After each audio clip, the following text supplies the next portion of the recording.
MSW Media. Thanks to AG1 for supporting our show. If you want to take ownership over your health, try AG1 and get a free 1-year supply of vitamin D3 and K2 and 5 free AG1 travel packs with your first purchase. Go to drinkag1.com/dailybeans. And this episode is sponsored by Lumi, a doctor-developed skin-safe, pH-balanced, and aluminum-free deodorant. New customers get $5 off the Lumi starter pack with code DAILYBEANS at lumideodorant.com. That equates to over 40% off your starter pack when you visit lumideodorant.com and use code DAILYBEANS. News with swearing. Daily Beans, Daily Beans. Daily Beans, Daily Beans. Hello and welcome to the Daily Beans for Thursday, October 19th, 2023. Today, Jim Jordan loses again and by a larger margin as some in the caucus complain about them and their spouses receiving threats. Senator Bob Menendez has been prohibited from receiving a classified briefing on Israel. Justice Amy Coney Barrett thinks ethics rules for SCOTUS sound like a good idea. Third-party candidate Cornel West has drawn the maximum campaign donation from Harlan Crow. Twitter troll Douglas Mackey has been sentenced to 7 months in prison. Trump lawyer John Lauro tried to be a lawyer in D.C. without being a member of the bar. And Judge McAfee denies Ken Chesebro and Sidney Powell's motion to dismiss and Chesebro's motion to exclude his memos from evidence. I'm your host, Allison Gill.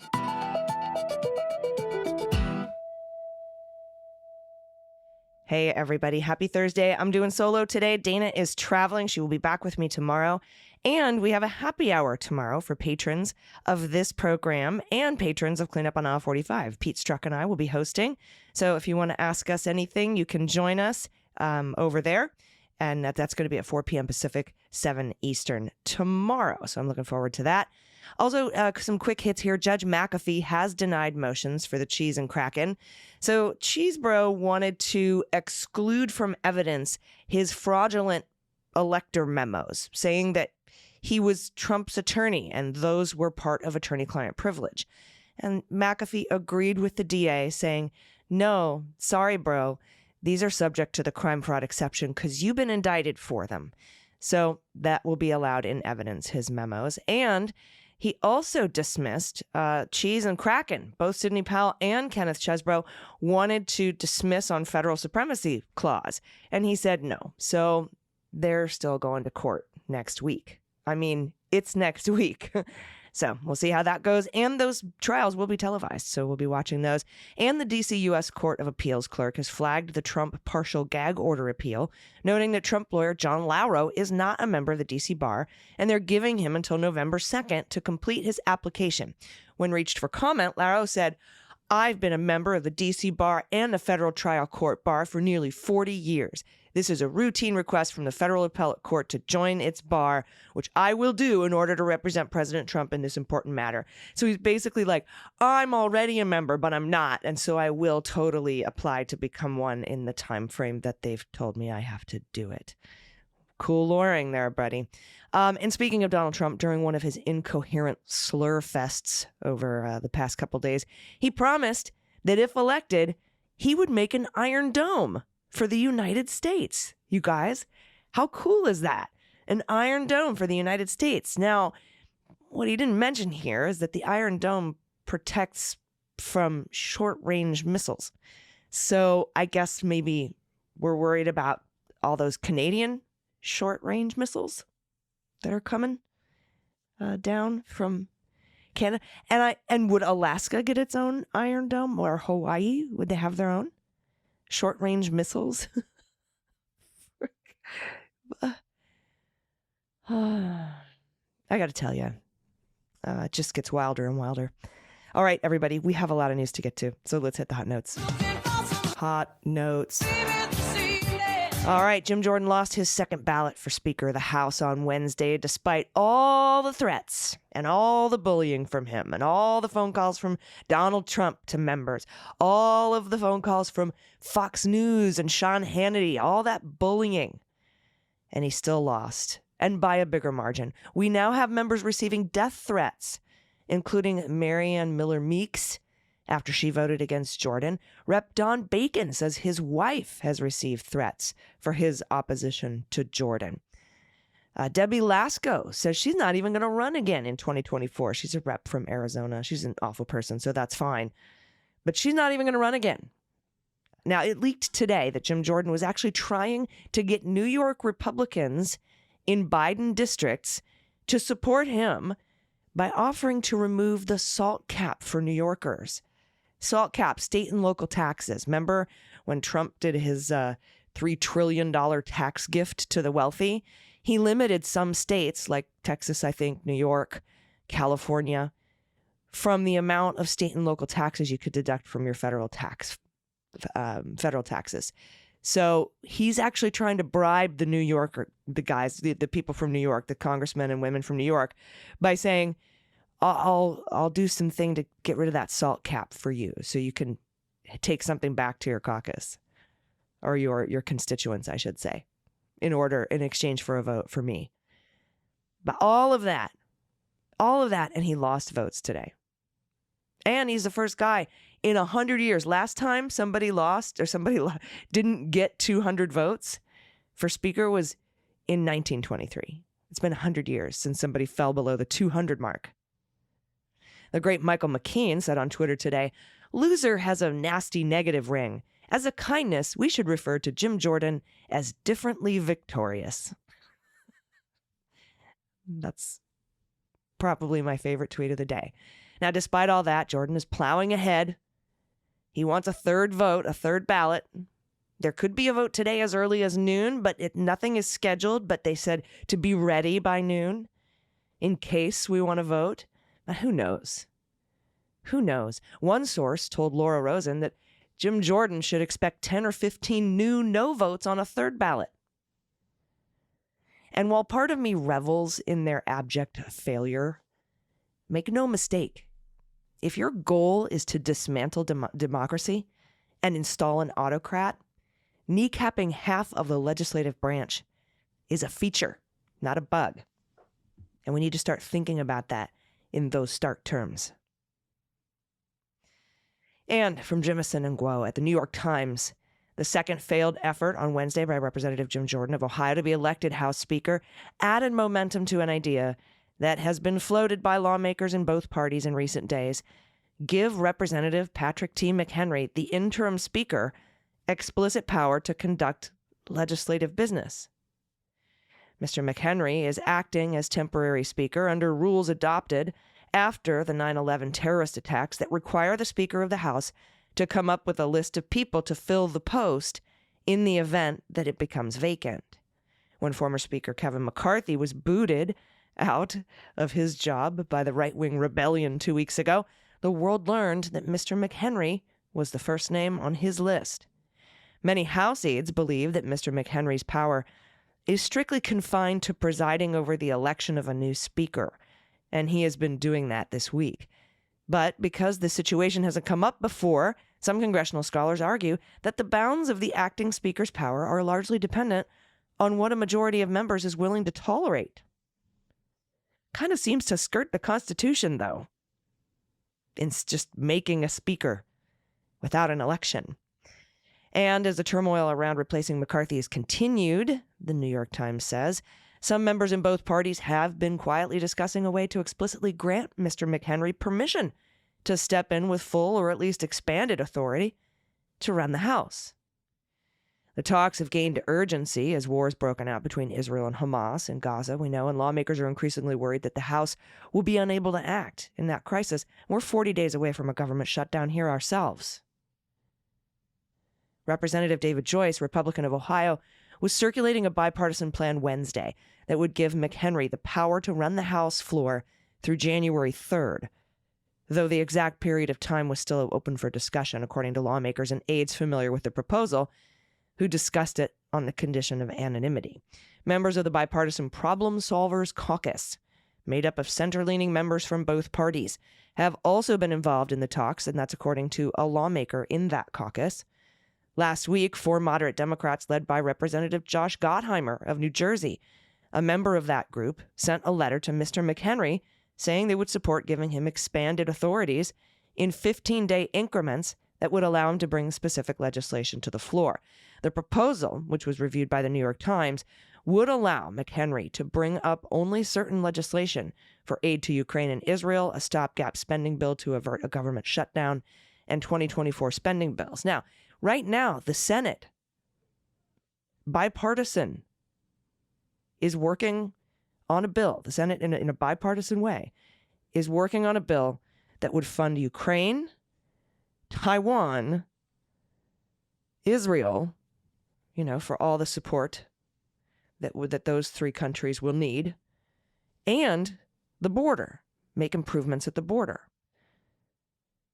So if McHenry would agree to passing that bill, you would still need quite a handful of Republican votes to get that done. You can't just rely on the speaker. So it's not like the speaker could agree. And I'm sorry, these boys can't count. And I don't know how well they can be trusted. But anyway, New York Times goes on to say Representative Mike Kelly, Republican of Pennsylvania, introduced a resolution Monday that would force a vote on keeping McHenry empowered until November 17th. That's when the current stopgap spending measure expires, which would trigger a government shutdown unless Congress acts to extend it. Jim Jordan is actively whipping Republicans in his caucus to not work with Democrats on any kind of a solution. That takes us back to that feature, not a bug. If you're trying to kneecap Congress, this is how you do it. Meanwhile, John Boehner and Newt Gingrich have endorsed the McHenry plan. Newt. She turned me into a newt. Representative Nick LaLota, a New York Republican who opposed Jordan for a second time on Wednesday, told reporters that the latest failed vote absolutely served as evidence that the House should explore empowering McHenry. Representative Carlos Jimenez of Florida also voiced his support for a move by his party to give McHenry more power and open the House and get business done. The top Democrat in the House, Minority Leader Hakeem Jeffries, the leading vote getter in both speaker votes thanks to his United Caucus, Democrats in array, he said before Wednesday's vote, all options are on the table. He reiterated that the House Democrats have two goals here: preventing Mr. Jordan from obtaining the speakership and keeping the government running. And from the Department of Justice website, Douglas Mackey was sentenced today by United States District Judge Ann Donnelly to 7 months in prison for his role in a conspiracy to interfere with potential voters' rights to vote in the 2016 election for the office of the President of the United States. Douglas Mackey, known as Ricky Vaughn, was previously convicted on the charge of conspiracy against rights at a trial by a federal jury in Brooklyn. And if conspiracy against rights sounds familiar, maybe you've been listening to the Jack podcast, because that is Title 18, U.S. Code, Section 241, and Donald Trump is charged with this crime. Mackey was convicted of the charge in March 2023, following a 3-week trial. Breon Peace, United States Attorney for the Eastern District of New York, Acting Assistant Attorney General Nicole Argentieri of the Justice Department's Criminal Division, and Jim Smith, Assistant Director in charge of the FBI New York Field Office, announced the sentencing. Quote, "One of the foundational rights we hold as Americans, a right that many fought so hard to obtain, is the right to vote. The defendant weaponized disinformation in a dangerous scheme to stop targeted groups, including Black and brown people and women, from participating in our democracy." That's U.S. Attorney Peace. This groundbreaking prosecution demonstrates our commitment to prosecuting those who commit crimes that threaten our democracy and seek to deprive people of their constitutional right to vote. As proven at trial, by 2016, Mackey had established an audience of on Twitter of about 58,000 followers. Aw, that's cute. A February 2016 analysis by the MIT Media Lab ranked Mackey as one of the most significant influencers of the then upcoming presidential election. Between September 2016 and November 2016, Mackey conspired with other influential Twitter users and with members of private online groups to use social media platforms, including Twitter, to disseminate fraudulent messages that encourage supporters of presidential candidate Hillary Clinton to vote via text message or social media, which was legally invalid. For example, on November 1st, 2016, in or around the same time Mackey was sending tweets suggesting the importance of limiting black turnout, the defendant tweeted an image depicting an African-American woman standing in front of African Americans for Hillary sign, and the ad said, "Avoid the line, vote from home. Text Hillary to 59925 and vote for Hillary and be part of history." The fine print at the bottom of the deceptive image stated, "Must be 18 or older to vote. 1 vote per person. Must be a legal citizen of the United States. Voting by text is not available in Guam, Puerto Rico, Alaska, or Hawaii. Paid for by Hillary for President 2016. The tweet included the typed hashtag "I'm with her," a slogan frequently used by Hillary Clinton. On or about and before Election Day 2016, thousands of unique telephone numbers texted Hillary, or some derivative, to the 59925 text number, which had been used in multiple deceptive campaign images tweeted by Mackey and his co-conspirators. Several hours after tweeting the first image, Mackey tweeted an image depicting a woman seated at a conference room, typing a message on her cell phone. This deceptive image was written in Spanish and mimicked a font used by the Clinton campaign in authentic ads. The image also included a copy of the Clinton campaign logo and "I'm with her" hashtag. 7 months in prison for conspiracy against rights. Next up from Goodwin at the Washington Post, Senator Bob Menendez will not be attending an all-senator classified briefing on Israel on Wednesday after some of his colleagues aired concerns that his presence would risk national security because he has been criminally indicted for failure to file as a foreign agent for Egypt. The former chair of the Senate Foreign Relations Committee faces federal charges for bribery and also, like I said, conspiring to act as a foreign agent for Egypt.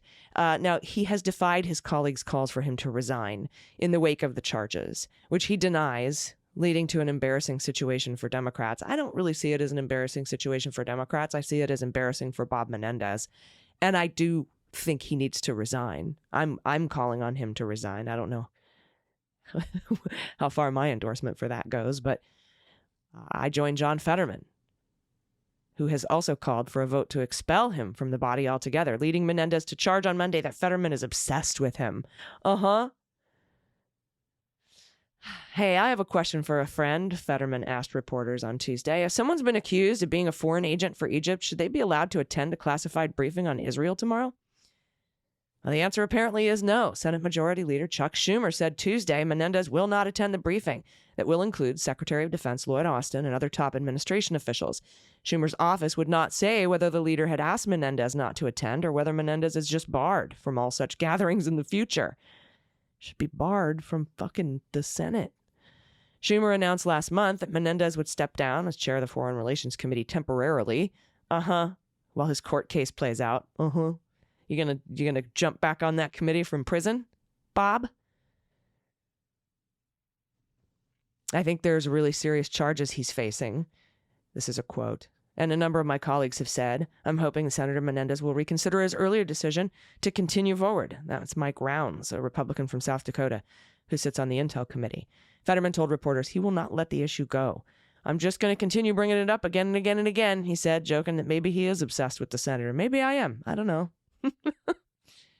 And from Catherine Doyle at NBC, progressive activist and independent presidential candidate Cornel West received a maximum campaign donation from Republican mega donor and, Clarence Thomas fishing buddy, Harlan Crow. Crow made the $3,300 donation in August, weeks before West abandoned his bid for the Green Party nomination to run as an independent. Crow has called West a self-proclaimed non-Marxist socialist. So, non-Marxist socialist. It can happen. It does exist. Non-Marxist socialists. Yeah, we're called Democrats. I don't know that I would give that moniker to Mr. West. But West has defended his campaign from questions about whether it would draw support from President Joe Biden, calling the two-party system an impediment for the flower of American democracy during an interview with NBC News and Meet the Press. Crow's close ties to SCOTUS Thomas have come under scrutiny in recent months after ProPublica, as we know, we've reported on it, detailed grifts, travel, and other items of value provided by Texas billionaire Harlan Crow to the Thomas family. To the Thomas family. Now, Thomas has not disclosed these in his annual financial disclosure forms, saying that the gifts had constituted personal hospitality and therefore did not fall under the disclosure rules at the time. And I said it before, and I will fucking say it again. If you don't understand financial disclosure forms, you should not be interpreting the Constitution. Now, federal election filings show real estate developer Harlan Crow gave to Republican presidential candidate Chris Christie in the last quarter as well, and to GOP members of the Senate and the House. Republican presidential candidates Nikki Haley and Ron DeSantis count Crow as a donor. The rival campaigns met with a consortium of mega donors, including Crow, in Dallas this month, hoping to leapfrog the field to become the top alternative to Trump.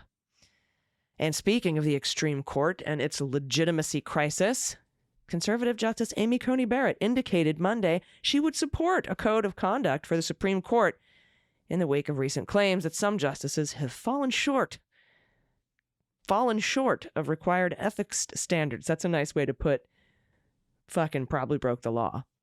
Speaking at the University of Minnesota Law School, Barrett said it would be a good idea for us to do it and suggested that the justices are broadly in support of a set of principles similar to those that lower court judges are required to follow. Quote, there's no lack of consensus among the justices. There's, unanimity among all 9 of us that we should and do hold ourselves. We do hold ourselves to the highest ethical standards possible. We should, we should and do. We do hold ourselves. Barrett, who did not address the ethics issues at a public event in August, said the justices already follow existing rules as the requirement that the federal judges file financial disclosure reports every year. Yeah, but they're not filling them out right. Sugar mouth. She declined to comment on why the court has not yet adopted a code, despite pressure from members of Congress and ethics experts. That's something I really can't speak for the court about or make any sort of guess about. Sounds like the answer she gave when asked about the stare decisis on Roe. I don't want to guess about any of that. Now, some members of Congress have backed legislation about the issue, although the court could address the issue itself by adopting its own ethics code. Some other justices have expressed support of an ethics code. Liberal Justice Elena Kagan said last month it would be a good thing. And conservative Justice Brett Kavanaugh said earlier last month that he was hoping for concrete steps. Chief Justice John Roberts said in May the justices are continuing to look at things we can do to reflect their commitment to the highest ethical standards. The justices issued a statement in April saying they reaffirm and restate their commitment to ethics principles. An announcement that failed to quell criticism. Duh. Oh, well, if you say so, the corrupt people, if you say so, that just puts my mind right at ease. Thanks, Justice Thomas. As long as you wrote it down, I don't know. I don't understand. All right, everybody, we have some good news that we have to get to, but we have to take a quick break. Everybody stick around. We'll be right back. After these messages, we'll be right back. Hey, everybody, body odor isn't exclusive to summer. In the fall, sweaters can help you get it just as bad. Enter Lumi Whole Body Deodorant. I absolutely love this stuff. Pioneering product designed by an OBGYN. She invented Lumi, a unique pH balance solution effective for up to 72 hours. It is even pH balance for safe use below the belt. It is the first deodorant safe for every crevice, from armpits to underboobs, even vulvas. Rather than masking smell, Lumi's mandelic acid formula acts as a pre-odorant, preventing odor before it even begins. It's also been clinically proven to control odor better than a shower with soap alone. Average person has an odor level of 6 out of 10, 12 hours after they shower with soap. But with Lumi, the average odor level is 0 out of 10. Now, I didn't know what to expect when I first started using Lumi, but I was very pleasantly surprised. Now I use it over my entire body. It works incredibly. Even after my long runs or gym sessions, I still feel fresh. Lumi's starter pack is perfect for new customers. It comes with a solid stick deodorant, cream tube deodorant, 2 free products of your choice, like mini body wash and deodorant wipes, and free shipping. So you're going to want to check out LumiDeodorant.com and put in code DAILYBEANS, all one word, at checkout. That equates to over 40% off your starter pack when you visit LumiDeodorant.com and use code DAILYBEANS. And today's show also brought to you by Athletic Greens. You know, there used to be days when stress was dominating my life. I struggled to rest. My stomach was giving me issues all the time. Stress, right? It really wreaks havoc on your gut dome, your gut health, right? That biodome in your gut. And once I started taking AG1, though, things started to turn around, and now all those problems are history. If you're a longtime listener, you might know I've been drinking AG1 for a couple years now. When I started drinking AG1 every morning, one delicious scoop in a cup of water, I quickly noticed a vast improvement in how I felt day to day. I began to feel tangible differences in my overall health. My mornings became brighter. A newfound energy accompanied me throughout the day. And that's because AG1 is a foundational nutrition supplement. It supports your body's universal needs like gut optimization, stress management, and immune support. And since 2010, AG1 has been leading the future of foundational nutrition, continuously refining their formula to create a smarter, better way to elevate your baseline health. My journey with AG1 began when I decided to replace my standard multivitamin with something much better. Every scoop provides prebiotics, probiotics, and digestive enzymes for gut support, which introduced me to a world of genuine health benefits. I cannot tell you how much it has changed my life. Now, after I learned about AG1's rigorous testing for contaminants and the experts behind its formula, I became an even more fervent advocate. Recommending AG1 to everybody I know, all my family and friends, they all take AG1 now. We've never been healthier. AG1 is the supplement I trust to provide the support my body needs daily, and that's why they've been a partner for so long. If you want to take ownership over your health, it starts with AG1. Try AG1 and get a free 1-year supply of vitamin D3 and K2 and 5 free AG1 travel packs with your first purchase. Go to drinkag1.com/dailybeans. That's drinkag1.com/dailybeans. Check it out. Everybody, welcome back. It's time for the good news. Who likes good news, everyone? Then good news, everyone.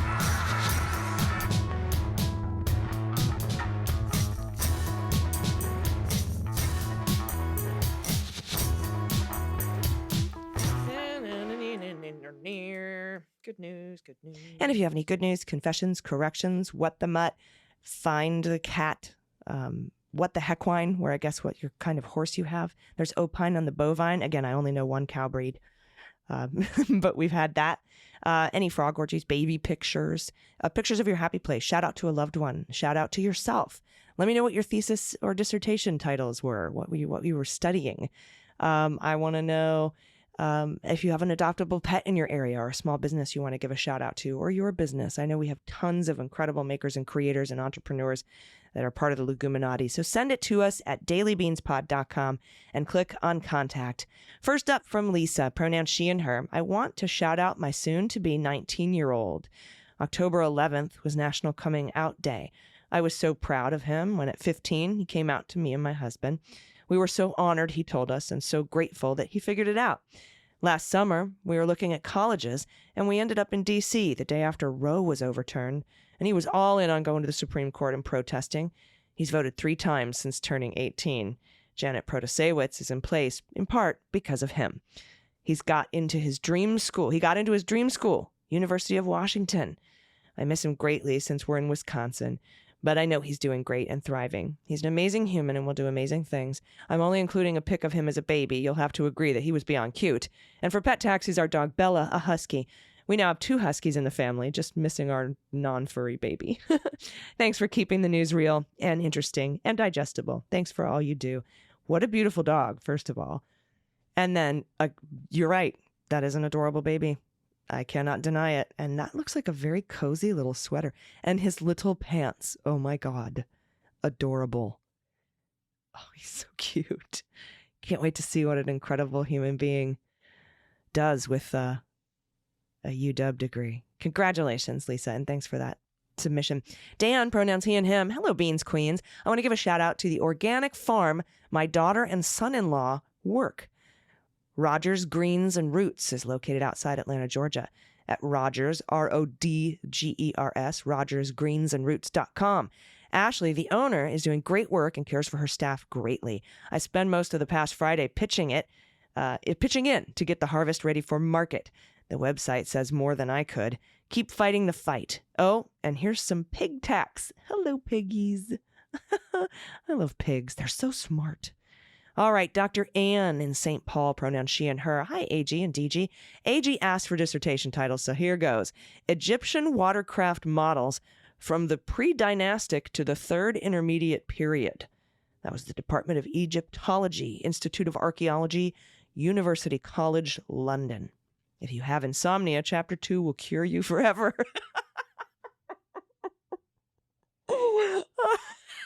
I always talk about my dissertation being a snoozer. The whole thing is kind of long, but at least the pictures are fun for my pod pet tax. Yeah, how do we make, that's what dissertations do. How do we make Egyptology, which is fucking exciting, how do we make it boring AF? That is what a dissertation is for my pod pet tax. Here's Dr. Rodney McKay, the belly boy, and Freddie Mercury, little snoozer. They make our house a home. Both of our boys are rescues, as were their 3 unrelated siblings who have rainbow bridged it. Resilient felines. Rodney has iris atrophy in his right eye, and he's blind on that side. It's a condition that usually occurs in senior dogs, so go figure. Freddie was found on a street in Minneapolis with a broken pelvis, flea-ridden, and weighing 2.8 pounds. Vets thought he could never jump onto furniture or take stairs. On any given day, we can find him on the kitchen counter or on top of the fridge. They were wrong. Smooches to you both. What a little fucking resilient warrior kitty. And a chonker, and I want to pet the belly. OMG. What a chonker. Oh, and I love when they put their arms out like that. I call it armies. Give me armies. They put their arms out. You can see their little toe beans. Yep, there's your dissertation. That's a long one, man. Mine was only 250 pages, and 40 pages of that was source. All right, from Allison, pronouns she and her. Greetings, another Dr. Allison here, and I'm totally here for sharing dissertation titles. Fuck yeah, and you spell Allison properly, too. That's good. Here is mine. The role of calcium in the establishment of the mammalian block to polyspermy? Polyspermy? Polyspermy.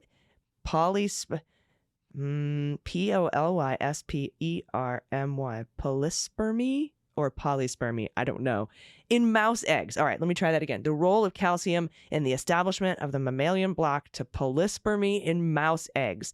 My dad, after my defense, told me that the only words he caught throughout the entire talk was green sperm. At least that was something. Thanks for all you do. So thank you very much. I mean, I understand what polyspermy is, but I don't know. Polyspermy sounds like a weird way to pronounce it, and it feels like it should be polyspermy. Do you know what I'm saying? Like polygamy. No, it's polygamy. Polyspermy? No, polyspermy. But I could be totally wrong. I would love to know your thoughts on that, though, Dr. Allison, because I guarantee you know, and I do not. Next up, Nance, pronouns she and her. Good morning, Queens of Leguminati. I'm up way too early on a Sunday morning after waking up to an anxiety attack, so I thought I'd share something that makes me happy. Nance, that is an excellent idea. I sometimes wake up with a panic attack will wake me up. And it's always good to write down some nice stuff. Nance goes on to say, I'm lucky enough to work from home. I usually take the dog for a lunchtime walk in the park near my house. The park abuts an elementary school, and when the weather is nice, the kids sit outside and eat their lunch, and they're usually excited to see the dog. Well, with it being spooky season, I've been dressing her in dragon costumes and for her walks, much to the delight of the kids.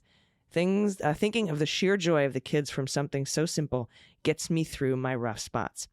They do. They just love stuff. What was I watching the other day? I think it was Knocked Up, where Paul Rudd is like, yeah, they go ape shit for bubbles. I wish I loved anything that much. Thanks, AG and DG, for bringing some bright spots into the anxiety. For Pod Pet Taxes, sweet Callie, Callie, in her costume. The wings flap when she walks. That is fantastic. What a sweet baby. Thank you for sending that in. I love that the kids get excited. That's a wonderful costume. Next up from Laura, pronouns she and her. My mom gave me my Girl Scout sashes before she passed this summer. I didn't want to just keep them in a box, so I framed each sash, and now they're hanging proudly on my living room wall. I learned so many good skills in scouting that I still use today. In fact, my main goal in life is to live by the Girl Scout law, while also being as ridiculous as possible. Yeah, there they are. That's a brownie sash there. Yep, I was a Girl Scout. Made it all the way. I went to camp. Made it all the way to Wrangler in training. There was, what was it?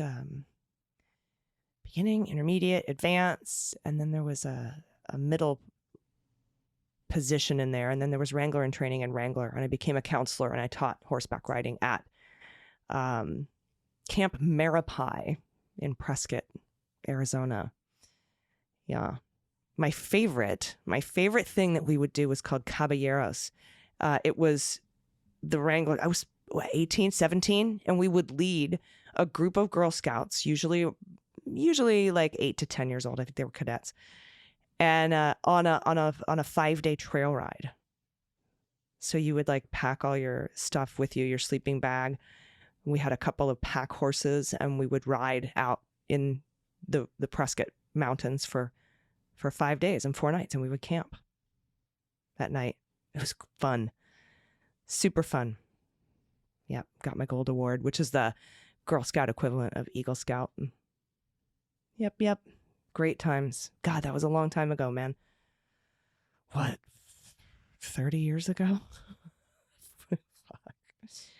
We won't talk about that. But anyway, thank you so much for sending in the good news. I really needed that lift today, and you gave it to me. So thank you. Dana will be back tomorrow. I will be here. Don't forget, we have a happy hour with Pete Struck and Clean Up on Aisle 45 and the Daily Beans patrons. And if you want to become a patron of either show, if you want to become a patron of Daily Beans, you go to patreon.com/Mueller, She Wrote. And if I think it's $5 a month, you also get to become a patron of the Jack podcast with me and Andy McCabe and the Beans. So it's a twofer. And then we have a separate Patreon for Clean Up on Aisle 45. And that is patreon.com/Aisle45pod, AISLE45POD. So thank you so much for supporting independent journalism. We couldn't do these shows without you. It's so touching, all the support that we get. So thank you very much, everybody. We'll see you tomorrow. Until then, please take care of yourself, take care of each other, take care of the planet, take care of your mental health, take care of your family. Vote blue over Q and bring someone with you. I've been AG, and them's the beans. The Daily Beans is written and executive produced by Allison Gill, with additional research and reporting by Dana Goldberg. Sound design and editing is by Desiree McFarlane, with art and web design by Joelle Reeder with Moxie Design Studios. Music for The Daily Beans is written and performed by They Might Be Giants, and the show is a proud member of the MSW Media Network, a collection of creator-owned podcasts dedicated to news, politics, and justice. For more information, please visit mswmedia.com. MSW Media.